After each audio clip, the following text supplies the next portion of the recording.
Y ve abriendo tu Biblia, por favor, en Deuteronomio capítulo 22. Deuteronomio capítulo 22, versículo 30. Versículo 23, perdón, al 30. Deuteronomio 22, 23 al 30. Deuteronomio 22, 23. ¿Lo tienes? Deuteronomio 22, 23. Vamos a leerlo, dice así. Deuteronomio 22, 23. Dice: si hubiere una muchacha virgen desposada con alguno, y alguno la hallare en la ciudad y se acostare con ella, entonces los sacaréis a ambos a la puerta de la ciudad y los apedrearéis y morirán. La joven que no dio voces en la ciudad, y el hombre porque humilló a la mujer de su prójimo. Así quitarás el mal del medio de ti. Mas si un hombre hallare en el campo a la joven desposada y la forzare a aquel hombre acostándose con ella, morirá solamente el hombre que se acostó con ella.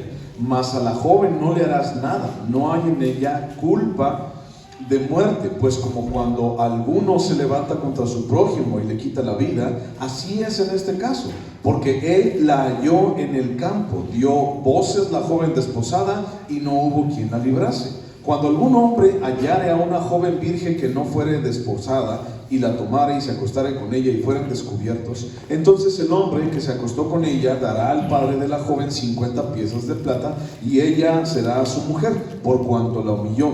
No la podrá despedir en todos sus días. Ninguno tomará la mujer de su padre ni profanará el lecho de su padre.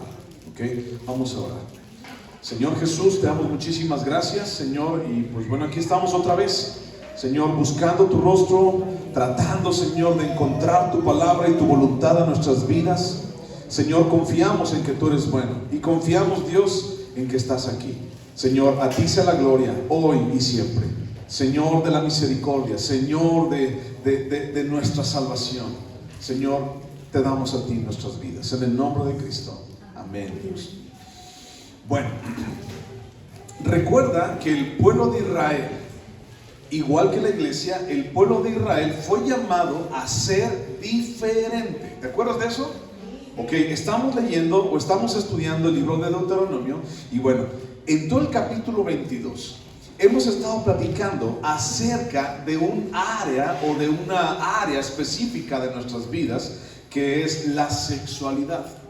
Ya con este día ya son 3 veces, o más bien 3 estudios que llevamos en este asunto de la sexualidad. La primera ocasión platicamos acerca de la pureza de nuestros hijos, de nuestras hijas también, y de nuestra responsabilidad como padres. Hace 8 días estuvimos platicando acerca del adulterio también. Y el día de hoy vamos a platicar acerca de otra cosa también muy interesante y que tiene que ver con nosotros, con cada uno. Y quiero recordarte algo. El asunto aquí, este tema que estamos platicando, si lo puedes identificar, este pasaje que acabamos de leer en este momento, nos habla acerca de una cosa o de un acontecimiento que es, por así decirlo, la violación o un abuso, pues, un abuso sexual en contra de una señorita. Y entonces,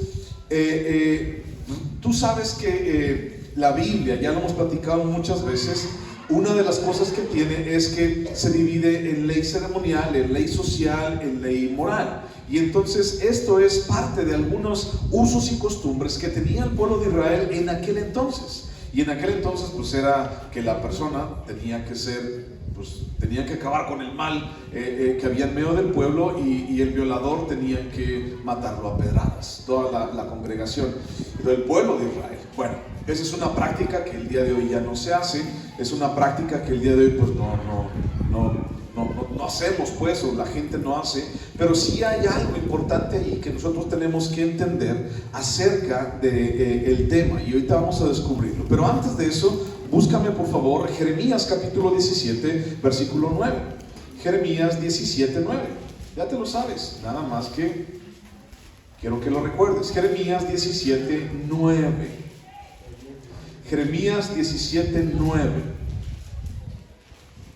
¿Lo tienes? Jeremías 17, 9. Vamos a leerlo juntos. Jeremías 17, 9 dice, 1, 2, 3. Engañoso es el corazón más que todas las cosas, y perverso. ¿quién lo conocerá?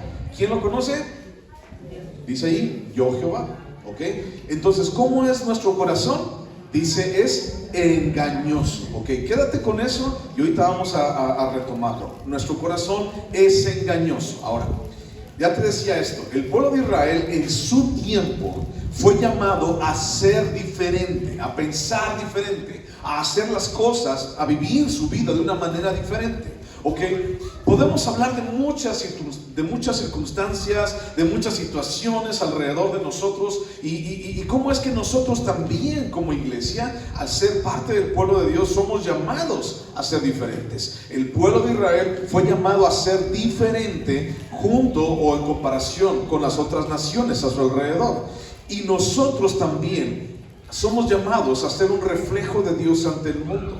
Actualmente la iglesia, nosotros somos llamados a ser ese mismo reflejo y esa misma diferencia en el mundo actual.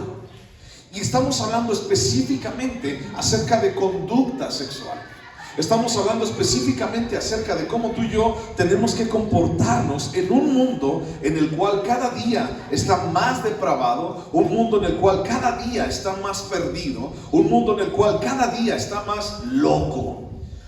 Y hablando sexualmente o en el área sexual, tenemos que nosotros marcar la diferencia. Como hijos de Dios no podemos, no es una opción así como que, ay no, pues el día de hoy no se me antoja o esto, aquello. No, específicamente y subrayado, y así como para que no se nos olvide, el aspecto sexual es algo en el cual tú y yo no podemos ser como la demás gente. Es algo en el cual tú y yo no podemos ser como todas las demás personas que no tienen temor de Dios. Tú y yo somos llamados a dar ese reflejo de Dios en nuestras vidas. Y entonces es eso lo que somos llamados. Pero según la historia, bueno, Israel fue llamado a ser diferente, pero según la historia, ¿Israel falló o Israel no falló en este mandato? Según la historia en la Biblia, ¿qué fue lo que pasó con el pueblo de Israel? Israel falló. ¿Okay? El pueblo de Israel fue llamado a ser diferente delante de las naciones, a ser un reflejo de Dios ante el mundo, pero el pueblo de Israel falló ante este mandamiento. Y en lugar de ser diferentes, su corazón y su vida se empezó a mezclar con el mundo, a tal grado que Israel fue igual que todos los demás, igual que todas las demás naciones, excepto por la apariencia externa. ¿Y cuál era esa apariencia externa? Bueno, vestían de una manera diferente, hacían las cosas fuera externamente de una manera diferente. ¿Ok? Deuteronomio capítulo 22, versículo 12. Ahí lo tienes. Estamos en Deuteronomio 22, pero ahora busca el versículo 12. Dice, te harás flecos en las 4 puntas de tu manto con que te cubras. ¿Ok? Este fue un mandamiento para el pueblo de Israel específicamente. Te harás flecos en las 4 puntas de tu manto. Ya vimos qué significaba eso de flecos, ¿te acuerdas? Eran las barbitas, pues, como de la cobija en tu manto o en la túnica que llevaban, hacían flecos en las puntas. Y entonces, ¿qué significaba eso? Si tú veías pasar, vamos a suponer, allá está el camino, bueno, ahorita no se ve, hay mucha hierba, está crecido, pero si tú vieras pasar por ese camino, caminando a un hombre o a una familia, con un manto sobre su cabeza y con flecos o con barbitas así, ¿qué dirías tú? Que ellos son del pueblo de Israel, que ellos son del pueblo, son de los israelitas. O sea, desde lejos se veía que ellos eran israelitas. Entonces, el pueblo de Israel falló en este mandamiento, en ser diferente y en ser un reflejo delante de las demás naciones, porque su vida se mezcló, porque empezaron a ser igual que todo el mundo, porque empezaron a hacer igual las cosas, igual que todos los demás. Entonces solamente eran israelitas o del pueblo o de la familia, por así decir, de Dios, solamente por fuera. ¿Recuerdas tú cuando Jesús vino en el Nuevo Testamento y les habla en Mateo capítulo 23? Les habla y les dice a los fariseos, ustedes son como sepulcros blanqueados. ¿Te acuerdas de eso? Son como sepulcros blanqueados, bonitos por fuera, pero por dentro están llenos de muerte. Otra cosa que Jesús les dijo es, sus labios solamente me honran, pero su corazón está alejado, está apartado de mí. Eso fue lo que dijo Jesús. Y Jesús es Dios, por supuesto. Y entonces Dios mismo les dice, los confronta, les dice: ustedes están bien alejados de mí, solamente guardan las apariencias, solamente se ven bien por fuera. Y es como el día de hoy, todos nosotros venimos arreglados, nos pusimos perfumito, nos pusimos desodorante, nos lavamos los dientes, nos pusimos ropa limpia para estar aquí y poder abrazar a nuestro hermano y todo lo demás. Y entonces solamente es algo externo, pero realmente lo que le importa a Dios es nuestro interior, ¿ok? Entonces, ahorita te voy a decir algo del exterior también, pero eso es en lo que falló el pueblo de Israel. Solamente eran israelitas por fuera. Estaban llenos en el Nuevo Testamento de filacterias, que son esas cuerdas de cuero, los cuales cubrían sus manos, y entonces la gente oraba, los israelitas oraban y los fariseos oraban más, y la gente los veía en las plazas y decían: wow, ese hombre, mira, nada más que religioso, pero solamente eran por fuera. ¿Y quién dijo eso? Jesús. Jesús dice: yo no veo nada en tu corazón, no hay nada que tenga que ver con el reino de Dios en tu corazón, solamente guardas lo externo, las apariencias. Entonces, esas apariencias en nada sirven, no servirían al pueblo de Israel posteriormente. Dios buscaba su corazón. Dios actualmente también busca nuestro corazón, sin dejar de importarle nuestro exterior. O sea, porque mucha gente ha llegado también a decir como cristianos: no, pues que yo oro, yo busco a Dios con mi corazón. Sí, pero también tienes que dar un testimonio que solamente se ve mediante lo externo. Estamos hablando acerca de un tema de la sexualidad. Entonces, lo externo es una evidencia de lo que hay dentro de nuestras vidas. Como hijos de Dios hemos sido llamados a hacer esa diferencia, y esto no es opcional, mi hermano. Estamos hablando de la conducta sexual, no es opcional. No podemos decir: ay, nada más tantito, ay, nada más voy a obedecer poquito en esto. No es opcional, es un mandato para todos nosotros, y ese mandato perdura hasta el día de hoy. Estas y otras desviaciones y perversiones que acabamos de leer aquí en el área sexual y de los hijos de Dios son mencionadas, por ejemplo, aquí, y son condenadas por Dios por el hecho simple de que no reflejan la moral del corazón de Dios. O sea, el hecho de que un hombre, estamos hablando del tema violación, el hecho de que un hombre vaya y viole a una señorita no está reflejando la moral del corazón de Dios. El hecho de que una persona, un hombre o una mujer, vaya y busque a otro hombre o a otra mujer fuera de su matrimonio para acostarse con ella y tener relaciones con él o con ella, no está reflejando la moral del corazón de Dios. El hecho de que un joven o una jovencita vaya y busque o viva una vida de fornicación, de relaciones sexuales sin estar casados, eso no refleja la moral del corazón de Dios. En el versículo 30 que acabamos de leer, fíjate, el versículo 30 termina diciendo: ninguno tomará la mujer de su padre, ni profanará el lecho de su padre. Aquí está hablando de que nadie puede ir a acostarse con su madrastra, por ejemplo. O sea, yo no puedo ir y tomar, así, si mi papá tiene otra mujer, yo no puedo ir también a acostarme con ella. Eso lo condena Dios. Entonces, el asunto es que todo este rollo, estas perversiones, esta manera de comportamiento sexual, Dios las puso ahí. ¿Por qué crees? Porque se las inventaría. Así como que, vamos a inventarnos algo, a lo mejor vamos a darles algo de qué pensar. No, sino porque realmente estaban pasando. Porque pasaban alrededor del pueblo de Israel. Porque Dios veía que todas esas prácticas, con toda esa gente, hacía eso. O sea, el hijo tomaba a la mujer de su padre, el padre tomaba a la mujer de su hijo, y así, o sea, consecuentemente.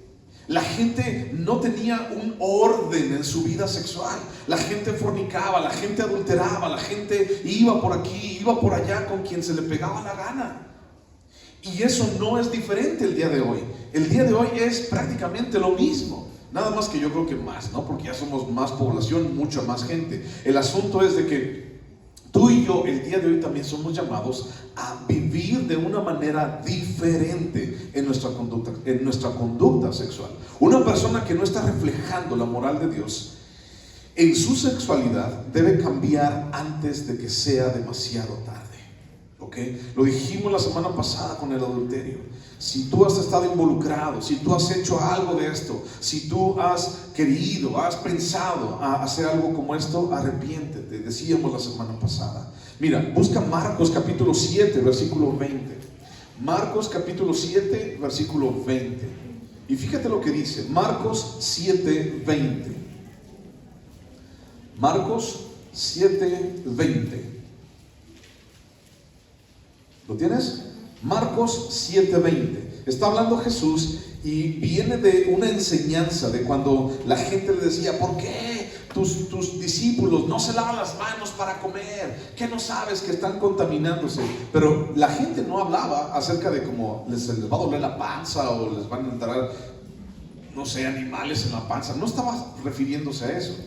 Estaba refiriéndose a una práctica ritual, a una práctica religiosa de lavarse las manos para no llevar impureza. O sea, lavarse las manos era como, no te las vas a lavar para que los microbios se te bajen, se te caigan, sino lavarte las manos es lavarte las manos porque seguramente en la calle vienes de tocar cosas inmundas y entonces agarras el pan y si no te lavas la mano entonces rompes el pan y te lo comes y estás ingiriendo cosa inmunda de la calle. Y así como que... Y Jesús les dijo: ¿saben qué? Lo que contamina al hombre no es lo que entra. Y entonces dice, es lo que sale. Y entonces Marcos capítulo 7, versículo 20 dice: pero decía que lo que del hombre sale, eso es lo que contamina al hombre. Y no solamente se queda allí, sino el versículo 21 nos da el ejemplo de lo que sale del hombre, ¿ok? Y dice versículo 21: porque de dentro del corazón de los hombres salen los malos pensamientos, los adulterios, las fornicaciones, los homicidios, los hurtos, las avaricias, las maldades, el engaño, la lascivia, la envidia, la maledicencia. ¿Sabes qué es maledicencia? Groserías, hablar con majaderías, hablar con groserías, con palabras altisonantes, la soberbia, la insensatez. Versículo 23, todas estas maldades, ¿de dónde salen? Dice, de adentro. Y eso es lo que contamina al hombre. Entonces, ¿cómo está la sociedad del día de hoy? ¿Y a qué somos nosotros como iglesia llamados? Igual que el pueblo de Israel. Y déjame adelantarte algo, no falles como el pueblo de Israel. No podemos fallar. Podemos decir que el hombre en general está demasiado contaminado, tal vez. Actualmente la gente, hay una perversión que ni siquiera nos damos una idea. Porque hay cosas que se hacen en lo oculto y que nosotros ni siquiera sabemos qué está pasando. Sí, eso pasa. Y eso pasa en la oscuridad, y eso pasa en la casa de cada quien. Y no podemos ver eso. Y nosotros como pueblo de Dios, ¿qué podemos decir? ¿Qué podemos decir del pueblo de Dios? ¿En dónde se encuentra el pueblo de Dios actualmente? El corazón de la iglesia, ¿dónde está? Estamos hablando de conductas sexuales. Estamos hablando de reflejar la moral de Dios en nuestras vidas, hablando sexualmente. Y entonces, ¿en dónde está el corazón de la iglesia el día de hoy? O sea, si hiciéramos un examen, y cada uno de ustedes lo sabe, si hiciéramos un examen de fornicación, de adulterio, ¿cómo saldríamos de ese examen? ¿Lo reprobaríamos? ¿Saldríamos con 10? ¿Qué pasaría? ¿Cómo está el corazón de la iglesia actualmente? ¿Estamos trabajando en ser y hacer la diferencia en este mundo contaminado? ¿O tal vez estamos caminando el mismo camino que el pueblo de Israel? Y yo te dije dos cosas: ser y hacer. ¿Ok? No es solamente ser, yo soy hijo de Dios, ¿ok? Yo soy parte del pueblo de Dios, y lo cantamos, yo soy hijo de Dios y esto y aquello. No, sino también es hacer. O sea, pongámonos a hacer, ser hijos de Dios. Y entonces no es solamente el nombre, sino también es ponernos en acción, ¿ok? En el pasaje que acabamos de leer de Deuteronomio, capítulo 22, versículo 23, habla acerca de una palabra que quiero subrayarte, una palabra en hebreo que es la palabra arás, sin H, aras o arás, ¿no? En hebreo es la palabra arás o aras. ¿Sabes qué significa esa palabra de hebreo? Porque el Antiguo Testamento fue escrito en hebreo. ¿Qué significa esa palabra de hebreo al español? Esa palabra significa una desposada o prometida, ¿ok? Y entonces dice, por ejemplo, el versículo 23, dice, si hubiera una muchacha virgen desposada, esa palabra desposada es la palabra aras o aras, y entonces significa a alguien que es prometida, ¿ok? El día de hoy en la actualidad, pues bueno, la gente lo que hace es va y los papás hablan con los papás de la muchacha. El muchacho dice, papá, me gusta esa muchacha, papá. Y entonces el papá va y pide la mano de la muchacha. Y entonces le va y con los papás y le dice, oigan, papás de esta muchacha, miren que mi hijo pues quiere ser novio de su hija y como que la quiere para algo serio. Y entonces pues ya se quiere casar con ella. Y decimos que va y pedir la mano, ¿de acuerdo? Eso es el deber ser, porque pues a veces ya la mano la agarran desde quién sabe cuánto tiempo, pero el asunto es que eso debería de ser. Esa es la costumbre actualmente, ¿de acuerdo? El asunto aquí con esta palabra de desposada o prometido es que es un verbo, ¿ok? Es un verbo. Y entonces en la escuela, si tú te acuerdas y si no, pues bueno, ahorita lo recordamos, el verbo es una acción. Y entonces si la palabra aras es desposada y es una acción, significa que no es nada más y como, yo soy la prometida y ya, ¿no? Yo soy fueron a pedir mi mano y ya, no, sino que es un verbo, es una acción, es algo que se hacía constantemente. Era una práctica social, era algo que la gente no nada más se quedaba así como que, ya soy la prometida, sino que todos los días lo ejecutaba. Y la muchacha, la prometida, la desposada, tenía que cuidarse. Mira, déjame te cuento así muy rápido acerca de los usos y costumbres de cómo es que en aquel entonces se pedía una mano. En estos tiempos, en el pueblo de Israel, en la Biblia, en los tiempos bíblicos, lo que pasaba era que igual, papá, me gusta esa muchacha, ¿no? Y entonces los papás del muchacho iban con los papás de la muchacha y entonces platicaban y decían, pues es que a mi muchacho le gusta a su hija y mire que no sé qué, mire que no sé qué. Y entonces dice, pues es que pues se quiere casar con ella, ¿no? Y la muchacha, pues, sí, y ahí en el rebozo y todo. Y entonces la muchacha también, hija, ¿tú quieres casarte con este joven? Pues sí quiero. Y entonces el asunto es que los papás hacían, escúchame bien, los papás hacían un pacto, los papás hacían un pacto con los hijos. Y el pacto era, decían, ¿tú te quieres casar con ella? Sí. Muchacha, ¿tú te quieres casar con él? Sí. Ok. Y entonces el pacto era, a partir de este momento, hacían una serie de cosas allí, tomaban de la misma copa y todo, pero decían, a partir de este momento, esta muchacha o este muchacho va a ser, fíjate bien, este muchacho o esta muchacha va a ser tu esposo o tu esposa en todas las áreas de tu vida, excepto, ¿cuál crees? En el área sexual. Y tenían un periodo de 1 año, ¿ok? Yo iba y pedía a la muchacha que me gustaba y entonces hacíamos esa plática y tomábamos de la misma copa y todo lo demás. Y entonces decía, a partir de este momento esa muchacha va a ser mi esposa en todos los aspectos menos en el sexual. ¿Qué significaba eso? Durante 1 año o un periodo de 1 año, si te acuerdas o más o menos te suena este rollo, cuando el día de hoy, cuando dicen, bueno, ¿y a dónde la vas a llevar a mi hija? ¿No? ¿En qué trabajas? Y entonces dicen los papás, pues ¿cómo te la vas a llevar, mijo? Pues es que no tienes ni en qué caerte muerto, ni siquiera trabajas, y entonces todo eso, ¿no? El periodo de 1 año, el muchacho y la muchacha se preparaban, eran ya marido y mujer, excepto en lo sexual. Todavía no podían tener relaciones sexuales. Y entonces, en ese periodo de 1 año, el muchacho empezaba a hacer su jacalito con la ayuda de la comunidad. El muchacho empezaba a hacer su jacalito, aunque sea un cuartito, pero empezaba a hacer su casa con la ayuda de otros amigos, con la ayuda de la comunidad.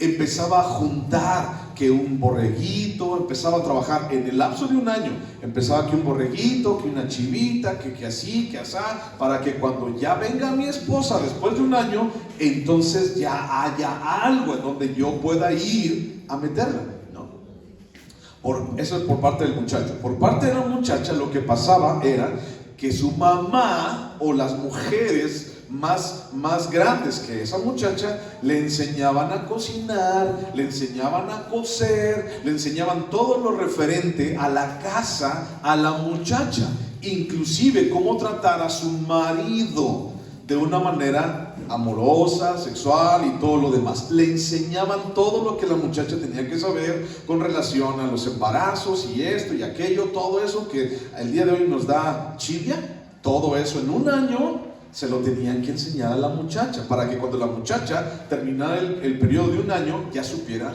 a dónde iba a llegar y qué es lo que iba a hacer. Y entonces tenían un lapso de un año para construir casa, para saber, para trabajar, para saber qué iba a pasar conmigo y todo lo demás, ¿ok? Entonces por un año, terminándose el periodo de un año, ¡fum! Entonces la muchacha ya se iba, con el consentimiento de los padres, se iba a la casa del muchacho y ya era su mujer, ya para siempre, ¿ok? Bueno, quédate con esa idea. Busca Apocalipsis capítulo 19. Apocalipsis capítulo 19. Apocalipsis capítulo 19, versículo 7. Apocalipsis 17, 9. Si no lo encuentras, Apocalipsis es el último libro de la Biblia. 17, 9.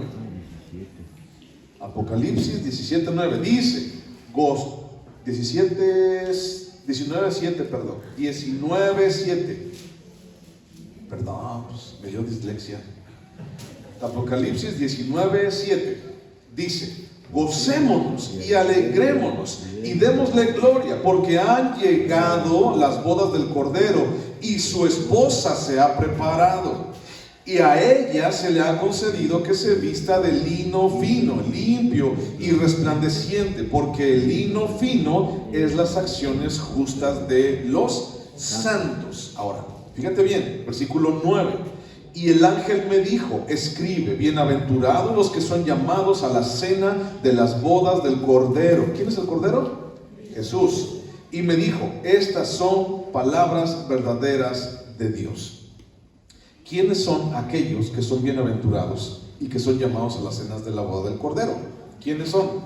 Nosotros, la iglesia. La iglesia es esa esposa, la desposada, la prometida, la novia que algún día, en algún momento, vamos a estar delante de Dios en esa boda, en las bodas del Cordero. Y somos tú y somos yo, tú y yo, ¿ok? Ahora vete a 2 de Corintios 11.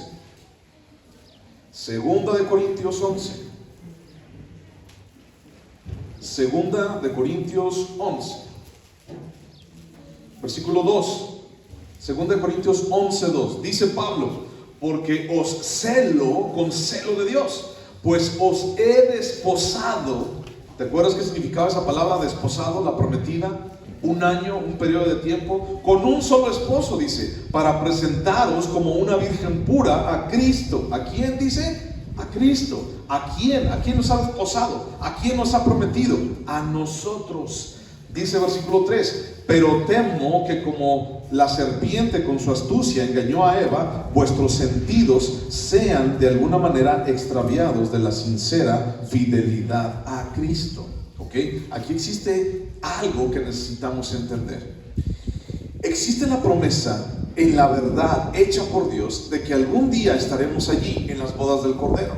Nosotros que somos llamados a esas bodas del Cordero, los que hemos sido redimidos por la sangre de Jesucristo, que murió en la cruz, que murió y resucitó al tercer día, aquel que fue y está sentado a la diestra del Padre y que algún día volverá, ese mismo Jesús, el Cordero de Dios que quita todo pecado del mundo, tú y yo somos su prometida. Ahora, recuerda cuánto tiempo era el asunto de estar prometido o prometida. ¿Te acuerdas cuánto era? Un año. Y en ese año, ¿qué tenían que hacer? El novio y la novia, ¿qué tenían que hacer? Prepararse para las bodas. Ahora, esa misma idea tráela a nosotros, ¿ok? Nosotros como iglesia, cuando Jesús viene y derrama su sangre en la cruz y entonces compra tu vida y compra la mía, entonces dice Pablo está haciendo una referencia a lo que hizo Jesús. Y dice Pablo, es que yo los he llevado a presentarte como una virgen desposada para esperar las bodas del Cordero. Y Pablo se preocupa por algo y dice, no vaya a ser, dice, pónganse al tiro, dice a la iglesia, a la desposada, a la prometida, pónganse al tiro, porque no vaya a ser que así como a Eva la engañó la serpiente, a ustedes también los engañe la serpiente. Hay un periodo de tiempo y nosotros estamos dentro de ese periodo de tiempo. En aquel entonces era un año, ahorita no sabemos el periodo de tiempo, pero sabemos que algún día va a llegar el novio por su novia, por su prometida, y tú y yo somos esa prometida. Ahora, ¿qué estás haciendo para prepararte para ese día? ¿Qué estás haciendo para prepararte para ese día? Ahí dice en Apocalipsis que hemos sido revestidos de lino fino y resplandeciente. No dice que sea blanco, pero usualmente el lino fino y resplandeciente es blanco. Y entonces el asunto es, ¿cómo es que tú y yo nos estamos preparando para ese gran día? Tu salvación está allí, pero ¿cómo estás preparándote este día, el día de hoy, para que entonces ese día llegues con tus vestiduras y con tu vestimenta de gala, como una novia escogida y preparada para que llegues allí limpio delante de Dios? Hay un periodo de tiempo y estamos viviendo en ese periodo de tiempo, pero tenemos que entender que la serpiente va a querer arrebatarnos de ese día. Mientras tanto, mientras llegue ese día, nosotros somos esa prometida. ¿Y qué es lo que hace la prometida? Regresémonos a Israel. ¿Qué es lo que hacía la prometida en ese periodo de un año de tiempo? Guardaba la honra como virgen, como una muchacha virgen delante de Dios y delante de su esposo. Guardaba su honra. Escucha eso. Nosotros como iglesia tenemos que aprender a guardar nuestra honra para aquel día y presentarnos como una virgen sin mancha delante de Dios. Ahora, la serpiente es astuta y la serpiente nos engaña. Y el diablo, híjole, el diablo viene para robar, matar y destruir. Y a él no le importa qué es lo que va a hacer contigo. Él lo único que quiere es destruir toda tu vida, destruir lo que Dios ha hecho contigo. Pero nosotros somos llamados a ser ese reflejo de Dios. Bueno, 3 cosas rápido. Si estás apuntando, 3 puntos rápido que quiero darte acerca de cómo guardar la honra en tu vida, siendo la novia, ¿ok? Siendo esa novia que algún día va a recibir a su esposo. Punto número 1. Para guardar tu honra, no consientas el pecado. ¿Ok?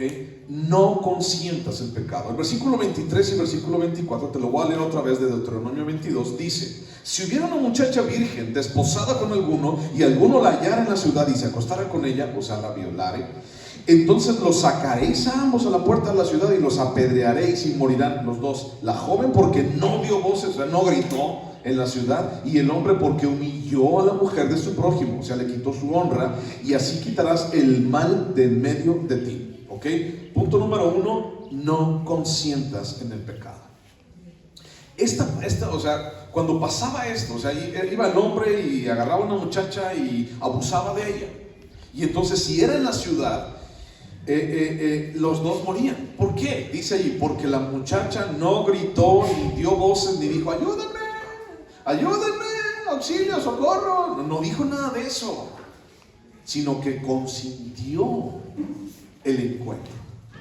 ¿Ok? Bueno, primer cosa para guardar tu honra: no consientas al pecado.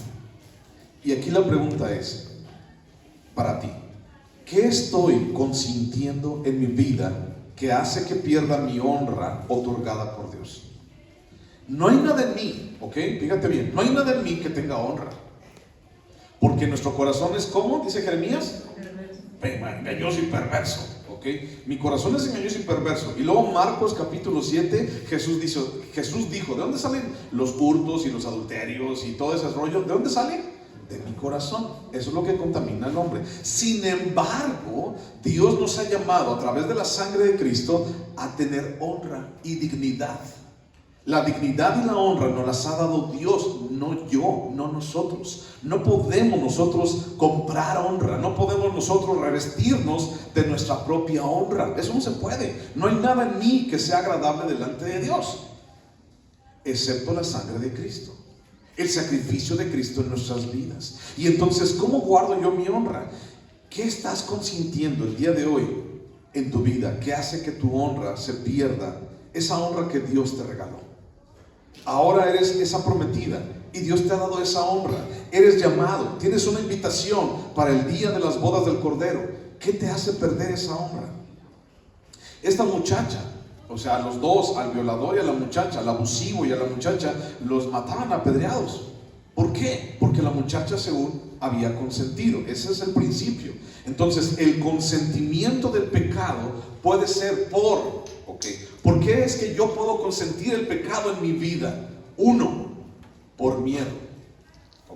¿Por qué por miedo? Tengo miedo a que alguien me diga algo, tengo miedo a que alguien vaya a pensar algo malo de mí. O sea, piensa, por ejemplo, ¿no? Esa muchacha, ¿por qué callaría, no? Por miedo, vamos a suponer. ¿Miedo a qué? Al agresor, no sé. Es una situación muy delicada la que estamos tratando y platicando. Solamente lo estoy diciendo por encima, pero quiero extraer el principio espiritual para nosotros, ¿ok? Yo sé que hay muchísimo que hablar y hay muchísimo que decir, pero quiero extraer lo espiritual, la enseñanza para nosotros. Entonces, ¿por qué alguien consentiría en pecar en su vida? ¿Por qué alguien consentiría en estar haciendo algo que deshonra su vida? Por miedo, uno. ¿Por qué? Por incertidumbre, tal vez. No sé qué es lo que va a pasar. Tengo miedo de lo que me vayan a decir. No sé a dónde va a llegar esto. Por flojera, ¿no? Lo consiento porque, ¿para qué? Como Jaimito el cartero, prefiero evitar la fatiga. No, yo no quiero arreglar mi vida. Yo no quiero arreglar nada. Yo así me quedo como estoy. Pero es que tú tienes que prepararte. No, yo así me quedo como estoy. ¿Te acuerdas de la parábola de las 10 vírgenes? ¿Te acuerdas? 5 vírgenes fueron prudentes y otras 5 fueron negligentes. Las que fueron prudentes fueron y agarraron más aceite, y las que fueron imprudentes, pues por flojera no fueron a agarrar aceite. ¿Y qué fue lo que pasó? Llegó el novio y a esas otras 5 imprudentes les dijo: yo ni las conozco. No podemos esperar a que venga el novio y nos diga: no te conozco. Por flojera. No seas flojo. ¿Por qué más podemos consentir el pecado? Por comodidad. Porque decimos: mira, así nadie me molesta, así nadie me dice nada. ¿A dónde vas? Voy a la iglesia fulana de tal. ¿Por qué? No, pues mira, allí nadie me conoce. Parte de la comunidad del pueblo de Dios es conocernos y preguntar cómo estás, y saber cómo estás, y orar unos por otros. O tal vez, ¿por qué alguien consentiría en el pecado? Por costumbre. Es que ya así lo hemos hecho siempre. Así va a ser y ya, es que siempre lo hemos hecho de esa manera. Mi papá lo hacía así, mi abuelito lo hacía así, mi mamá lo hacía así, lo hemos hecho siempre. Pero no, el hecho de que sea una costumbre no necesariamente significa que está bien hecho. O tal vez, a veces no consentimos el pecado porque no hemos entendido nuestra posición como hijos de Dios o como la prometida de Dios. Allí en 2 Corintios capítulo 11 versículo 3, lo acabamos de leer, dice: la serpiente es astuta. Y la serpiente, ¿qué es lo que hace? Dice ahí: engaña a través de los sentidos. Dice: temo que vuestros sentidos sean extraviados y engañados. La serpiente engañó a Eva de 3 maneras. Bien fácil. Si tú te vas a Génesis capítulo 3 versículo 1 al 6, y entonces la serpiente era más astuta que todos los animales, y entonces fue con la mujer y le dijo: con que Dios os ha dicho que no comáis de este fruto, de este árbol. Y la mujer dijo: no, lo que pasa es que Dios, lo que pasa es que Dios no quiere que tú comas. Y allí está la historia. Vete a Génesis capítulo 3 versículo 1 al 6. Entonces, ¿qué fue lo que la serpiente hizo? 3 cosas. El plan de Dios fue atacado. Lo que hizo la serpiente, el plan de Dios fue atacado. Dios quería o tenía un plan para la mujer y para el hombre, pero vino la serpiente y atacó ese plan con la mujer y con el hombre, con Adán y con Eva. 2. La palabra de Dios en ese cachito, en eso que pasó entre la serpiente y Eva, la palabra de Dios fue puesta en duda. Y entonces dijo, sí, con que Dios les ha dicho esto, pues no es cierto. No moriréis. Lo que pasa es que Dios no quiere que ustedes sean como Él. 3. La integridad de Dios fue menospreciada. Dios es veraz y todo hombre mentiroso. Solo Dios dice la verdad. El hombre es el que miente. Y entonces la serpiente dijo, no, Dios es mentiroso. Lo que pasa es que no quiere, Él es envidioso, no quiere compartir con ustedes. La integridad de Dios fue menospreciada. ¿Y qué fue lo que pasó? Eva fue engañada. ¿Ok? Repito esos 3. El plan de Dios fue atacado, la palabra de Dios fue puesta en duda y la integridad de Dios fue menospreciada. Ahora, nosotros como iglesia, al ser la prometida, y según este versículo de 2 Corintios 11:3, necesitamos entender algo. Podemos ser engañados. Y dice aquí, temo que por vuestros sentidos ustedes sean extraviados de ser fieles a Cristo. Ahora, fíjate bien lo que te voy a decir.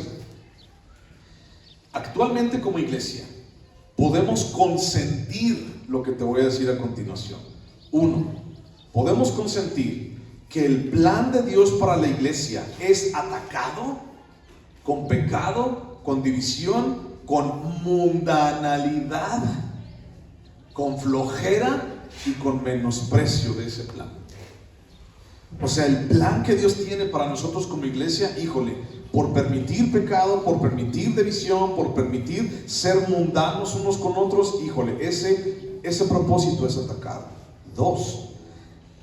¿Te has dado cuenta que cada vez más se excluye a la palabra en las iglesias y se acentúan más los sentidos y los sentimientos?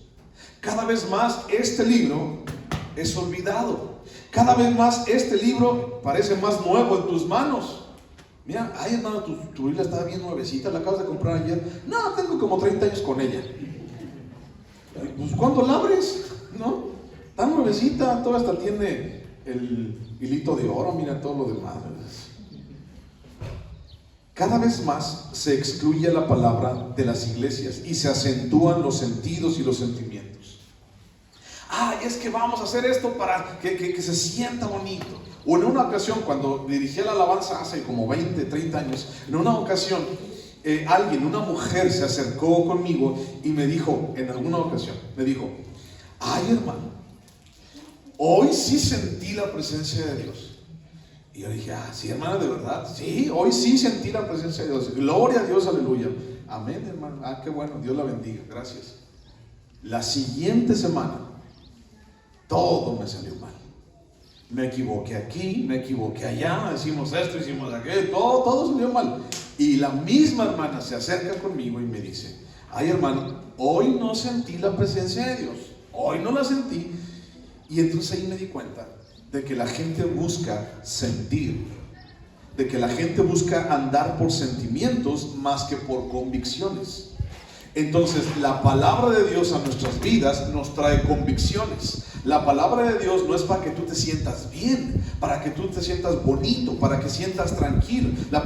Hay paz pues, pero la palabra de Dios no es para eso. La palabra de Dios es para que tú y yo tengamos convicción en nuestra vida y a través de la convicción podamos disfrutar de esa paz que sobrepasa todo entendimiento.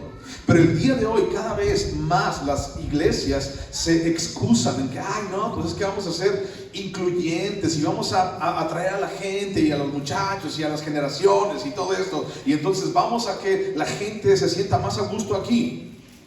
El asunto aquí no es que la gente se sienta a gusto, el asunto es que la gente escuche la palabra de Dios en su vida.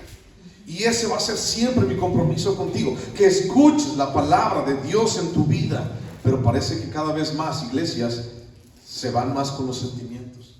He estado en iglesias, me han invitado a predicar en iglesias donde abrimos la palabra y, ¿sabes? No se puede leer.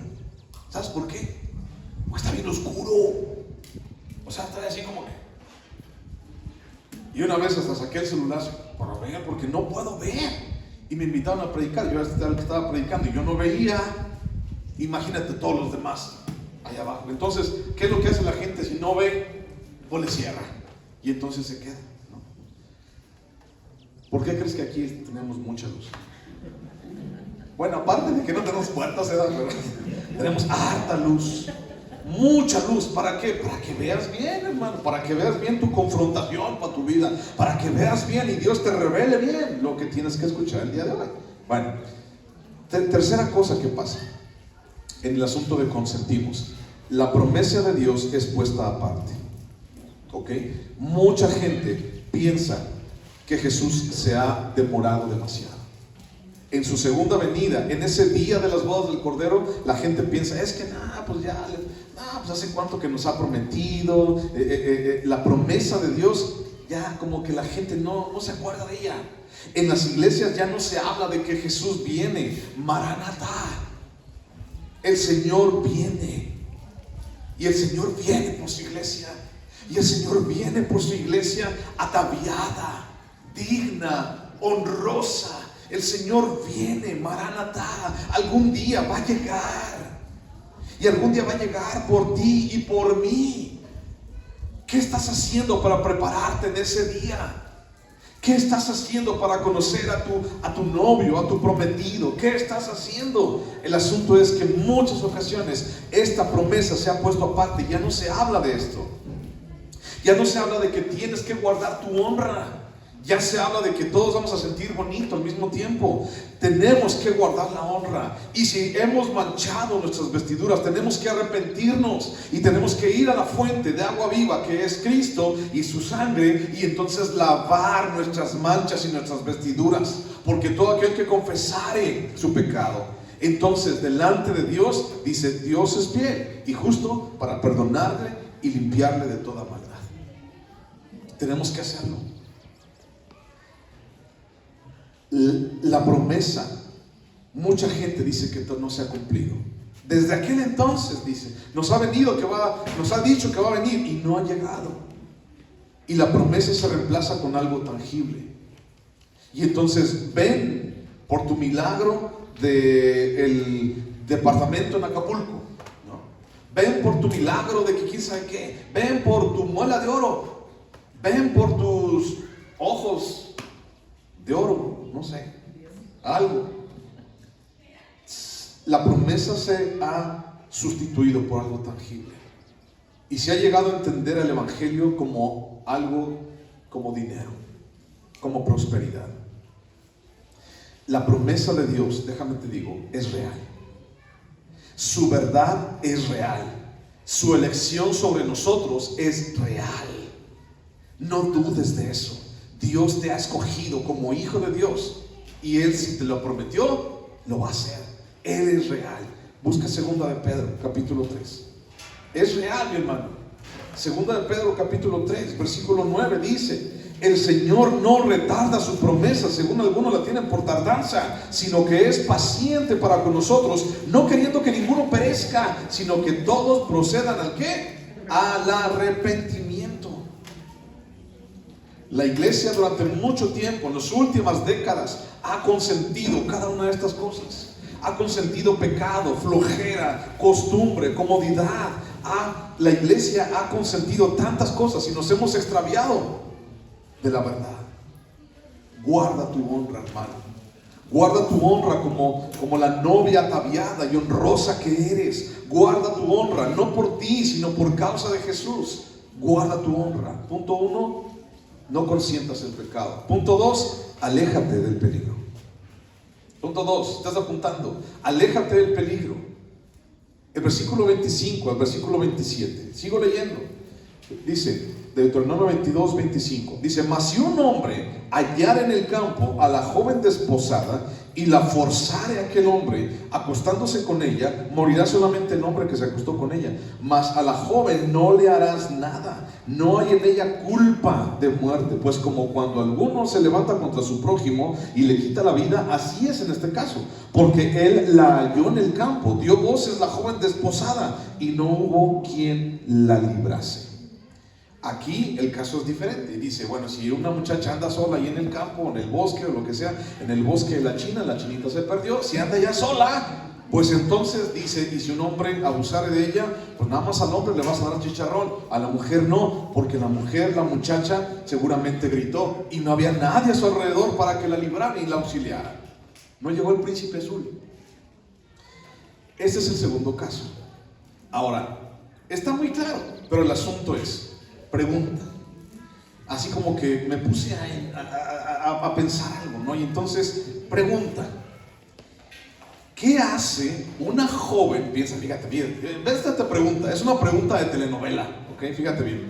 ¿Qué hace una joven virgen desposada o prometida con alguien, con un hombre, sola en el campo? Sabiendo que el mundo es sumamente perverso. ¿Qué hace esa mujer sola? ¿Qué hace una muchacha sola? ¿En dónde está el prometido? ¿En dónde está el que le iba a cuidar? ¿En dónde están los papás? Bueno, no sé, hay muchas preguntas y no tengo esas respuestas. Pero ponte a pensar, ¿qué hace una mujer virgen, desposada, prometida, sola en el campo? Punto número 2, aléjate del peligro. Y entonces le diríamos a esa muchacha, muchacha, no vayas para allá. Muchacha, ¿qué andas yendo tú sola para allá, hombre? Es que fui a recoger leña, que no sé qué. No, andes tú sola, llévate a tu hermano, llévate a tu hermana. Dile a tu marido, el que va a ser dentro de un año tu marido, dile que te acompañe, no vaya a ser la de malas, muchacha. Mira que el diablo es puerco y... Ay.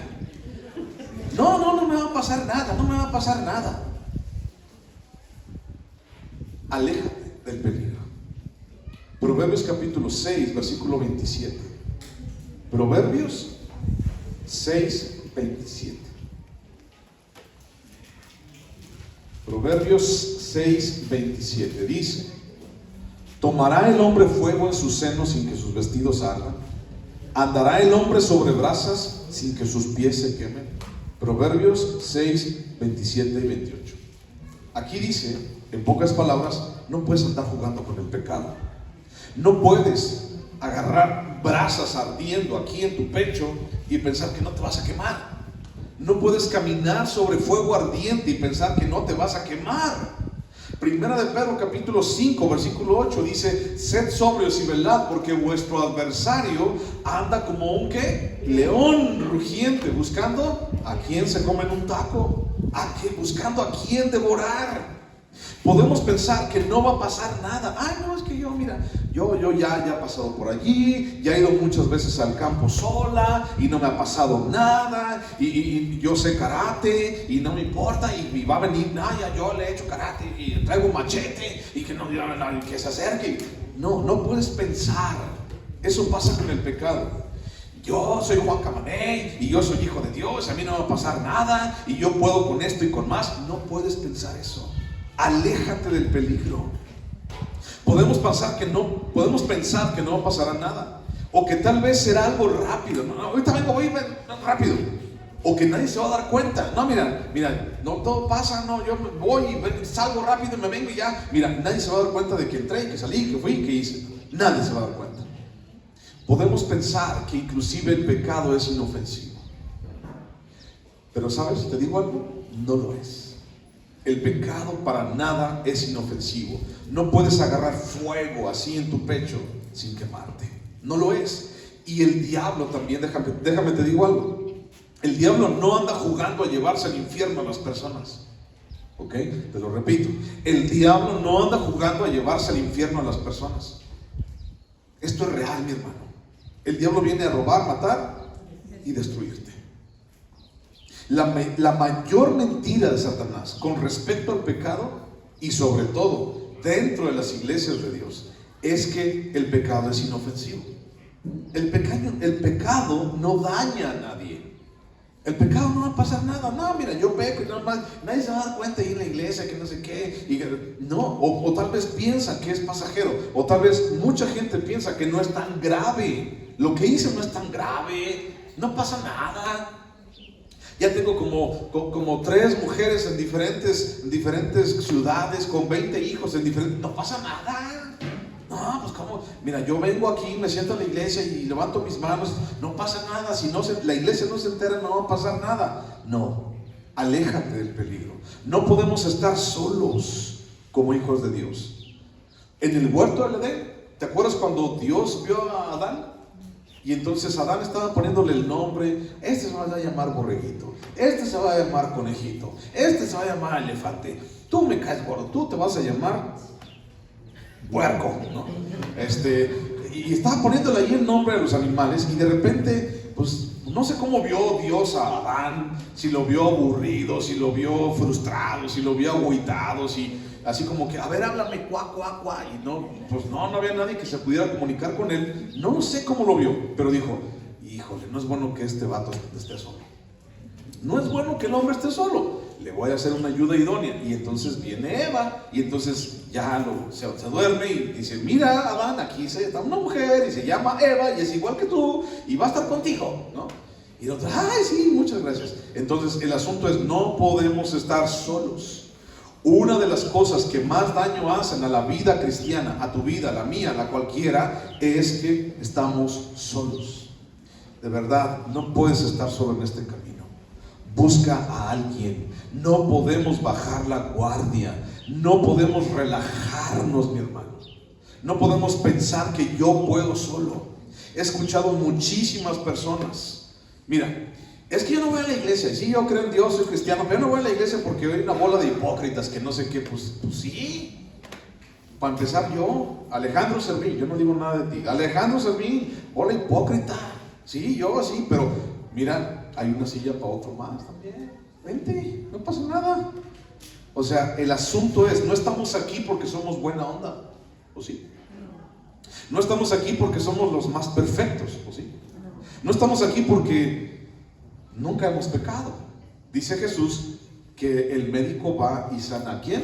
A los enfermos. Y dice Jesús, yo he venido para aquellos que necesitan sanidad y sanidad espiritual.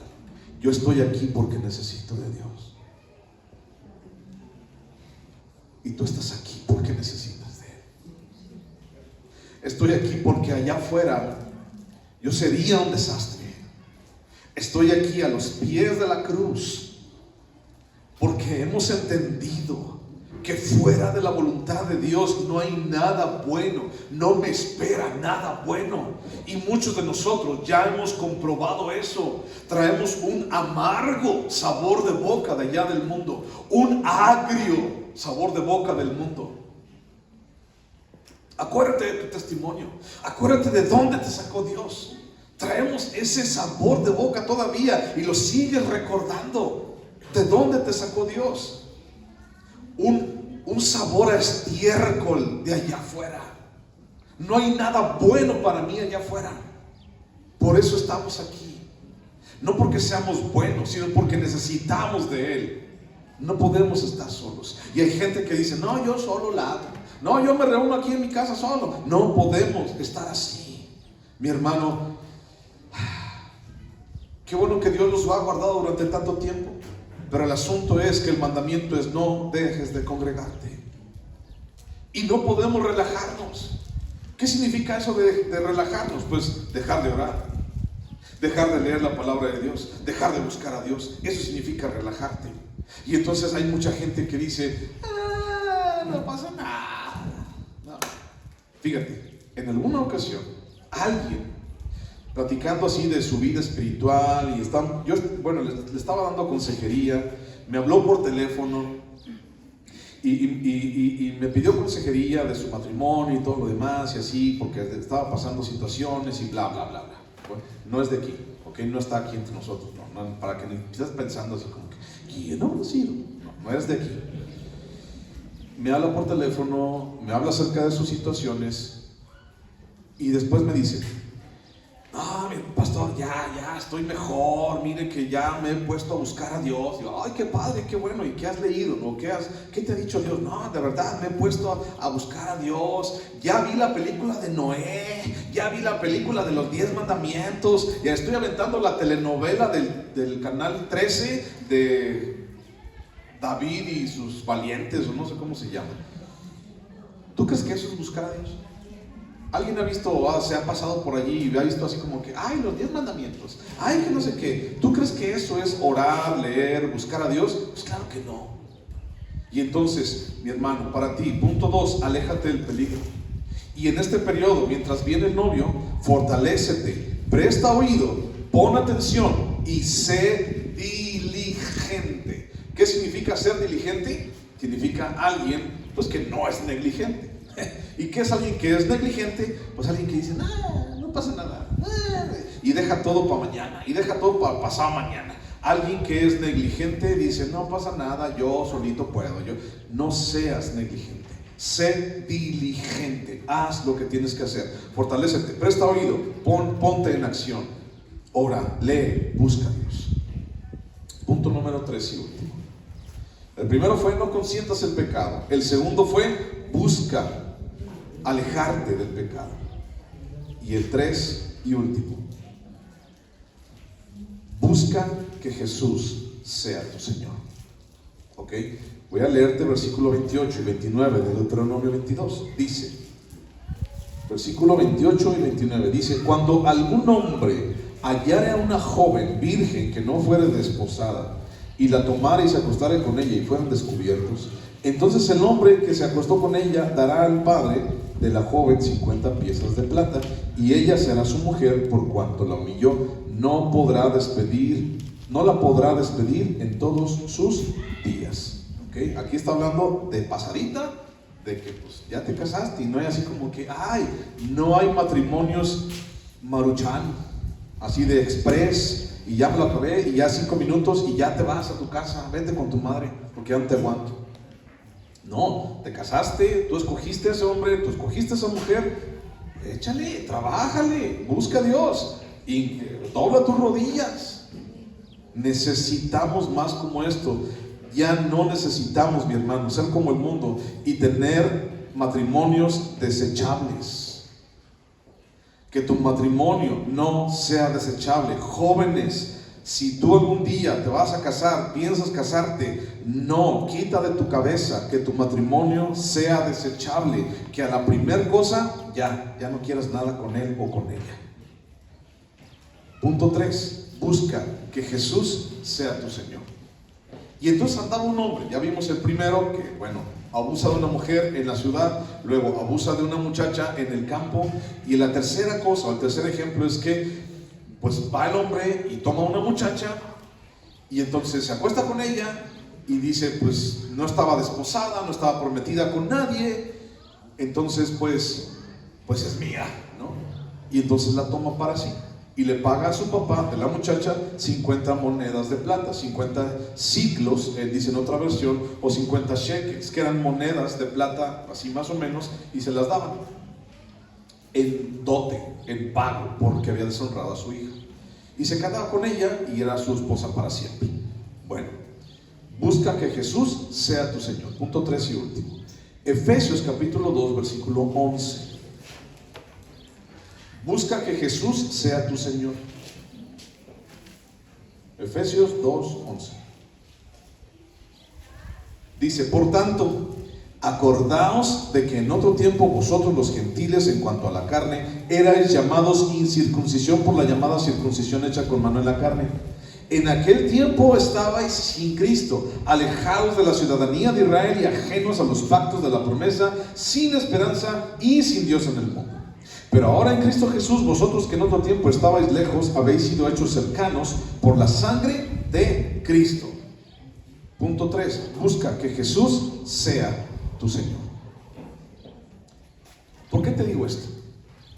Ese hombre que se encontraba a esa muchacha bonita, virgen y todo, que no estaba prometida con nadie, pues la tomaba para él.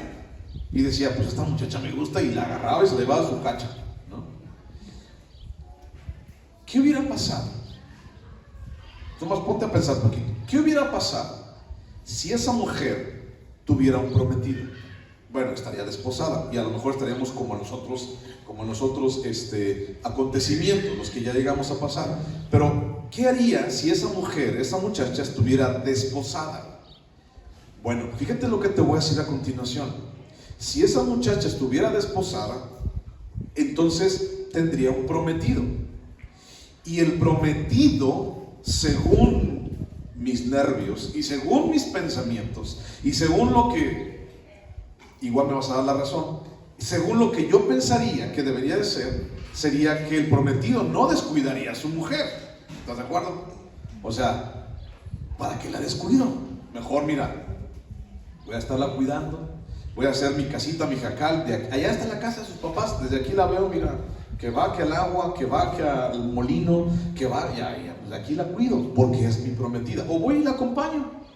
Es que voy al molino a las 4 de la mañana, yo me levanto a las 4 de la mañana, voy y la cuido. ¿Por qué? Porque me interesa. Es mi propiedad, me interesa. Y dice por ahí alguien que el que tiene tienda, pues que la tienda, y que si no, pues que la venda, dice, ¿no? El prometido no descuida a su amada. Punto 3, busca que Jesús sea tu Señor, sea tu prometido. Aquí vemos el caso de una muchacha que no tenía a un prometido, y entonces vino cualquiera y la tomó. Ese es el ejemplo. Viene cualquiera y la toma, y entonces se la lleva, y se la lleva a su casa, y ya no se puede separar de él o de ella. Déjame te digo algo. Solamente Jesús es aquel que se preocupa por nosotros y por nuestra alma.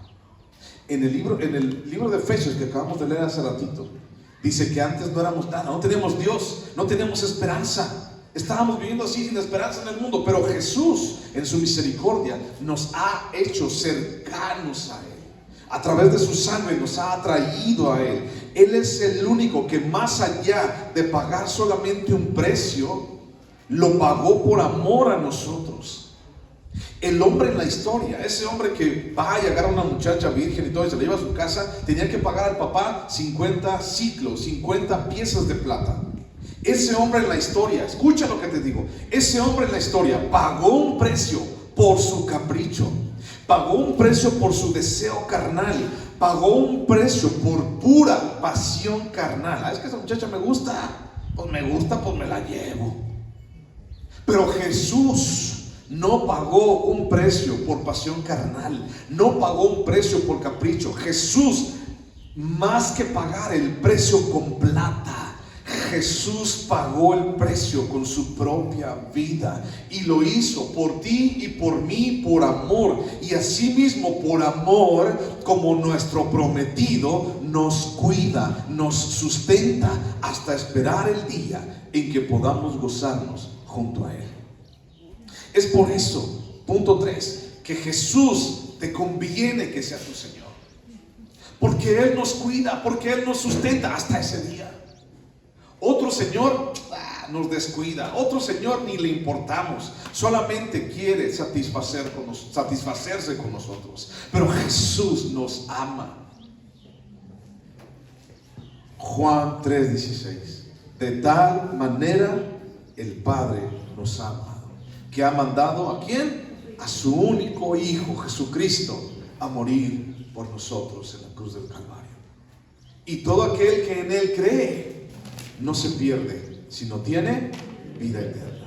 Si tú no has hecho a Jesús el Señor de tu vida, si tú te sientes solo, si tú realmente no le has dado tu corazón, tu vida, has tomado esa decisión con Él, hazlo.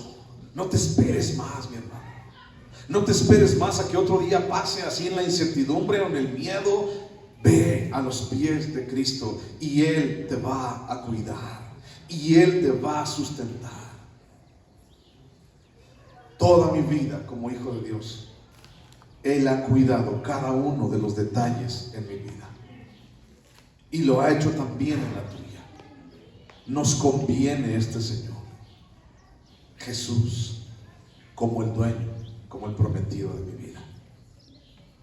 Primera de Pedro, capítulo 1, versículo 18. Primera de Pedro, capítulo 1, versículo 18. Si tú no has hecho a Jesús el Señor de tu vida, si no has tomado una decisión, entonces te invito a que la hagas. Al final puedes acercarte conmigo venir acá al frente. Vamos a poner unas sillas aquí también para orar por tus necesidades si quieres. Si tú quieres hacer a Jesús el Señor de tu vida, a ratito te invito a que vengas y platiques conmigo.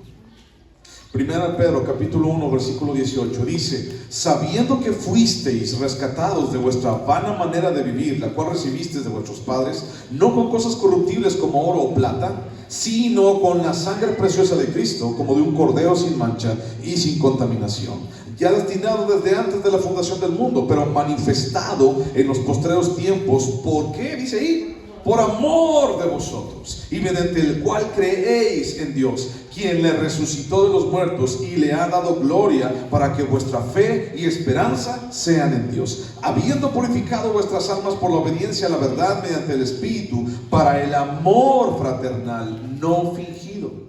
Amaos unos a otros entrañablemente de corazón puro, siendo renacidos no de simiente corruptible, sino de incorruptible, por la palabra de Dios que vive y permanece para siempre.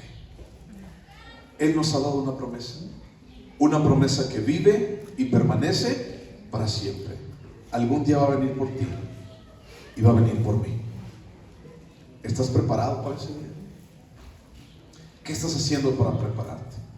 No consientas el pecado. Aléjate del peligro. Busca que Jesús sea tu Señor. Realmente busca que sea tu Señor. Oramos. Cierra tus ojos.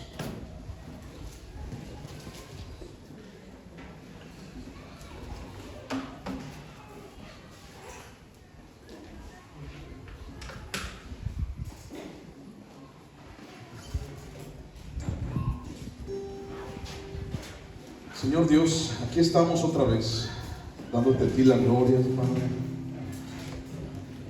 Aquí estamos otra vez, Señor, confiando en que tú nos escuches. Señor, y hoy queremos darte a ti el primer lugar, pero también pedirte, Jesús, que nos ayudes. Tú sabes, Dios, que necesitamos de ti. Estamos aquí porque necesitamos de ti. Señor, no permitas que seamos engañados en nuestros sentidos. No permitas, Señor, que seamos desviados de ser fieles a ti, de guardar nuestra fidelidad a ti, de perder nuestra honra, Señor. Y si en algún momento, Padre, hemos caído en esto, te pido en el nombre de Jesús, Señor, que vengas y limpies nuestro corazón. Señor, renueva nuestras vidas, Dios. Renueva nuestro corazón para ti. Renueva nuestra decisión para ti, Jesús.